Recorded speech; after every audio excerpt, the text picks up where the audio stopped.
একদম দোকানের মতো পারফেক্ট মেয়োনিজ দিয়ে আজকে আমি পাস্তা রান্না করে বাসায় খাবো।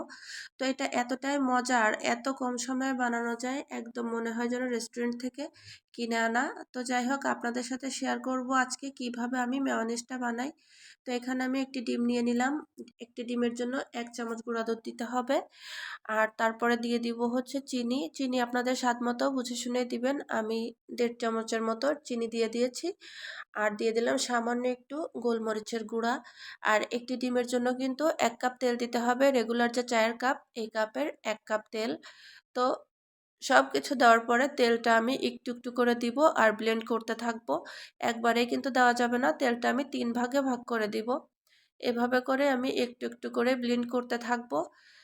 তো এভাবে করতে করতে কিন্তু একসময় দেখা যাবে আমার মেয়োনিজটা একদম পারফেক্ট হয়ে গেছে। আপনারা যদি বেশি বানাতে চান, 2টি ডিম দিলে 2 কাপ তেল দিবেন, 2 চামচ গুঁড়া দুধ দিবেন। আর মানে যতটা পরিমাণ বাড়াবেন ততটা সব কিছু বুঝিয়ে দিতে হবে। তো একটি ডিমের জন্য 1 কাপ তেল আর 1 চামচ চিনি, 1 চামচ গুঁড়া দুধ, সামান্য একটু গোলমরিচের গুঁড়া। আর আমি মিষ্টিটা একটু বেশি ভালো লাগে আমার কাছে পাস্তা রান্নার ভেতরে, এর জন্য আমি মেয়োনিজের ভেতরে চিনি একটু বাড়িয়ে দিয়েছি। এটা আপনারা আপনাদের পছন্দ মতো দিবেন। তো এই তো বাকি তেলটুকু দিয়ে আমি আবার আর 2-3 বার করব। করার পরে কিন্তু আমার মেয়োনিজটা একদম রেডি হয়ে যাবে। আর এইভাবে মেয়োনিজটা বানিয়ে নিলে কিন্তু বাইরে থেকে কেনার আর কোনো দরকার হবে না। এভাবে মেয়োনিজ বানানো খুবই সহজ এবং খেতেও কিন্তু একদম দোকানের মেয়োনিজের মতোই, এতটাই মজা। তো দেখেন আমার মেয়োনিজটা কিন্তু একদম পারফেক্ট, এর ঘনত্বটা ঠিক এরকম।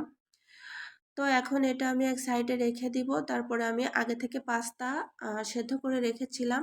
তারপরে আমি বেশ বড় সাইজের 2 কোয়া রসুন কুচি করে নিয়েছিলাম, ছোট একটা পেঁয়াজ আর সামান্য একটু আদা ব্রাউন কালার করে ভেজে তার ভেতরে হচ্ছে আমি একটু মরিচের গুঁড়া দিয়েছিলাম আর স্বাদ মতো লবণ দিয়ে একটা ডিম দিয়ে খুব সুন্দরভাবে নেড়েচেড়ে ডিমটাকে ঝুরি করে নিয়ে তার ভেতরে দিয়ে দিয়েছি পাস্তা। তার ভেতরে দিয়েছিলাম টমেটো সস। তারপর আমার পাস্তাটা কিন্তু একদম রেডি। তো এটা মেয়োনিজ দিয়ে খেতে কিন্তু খুবই মজা লাগে। এইভাবে আপনারা একবার ট্রাই করে দেখতে পারেন। আল্লাহ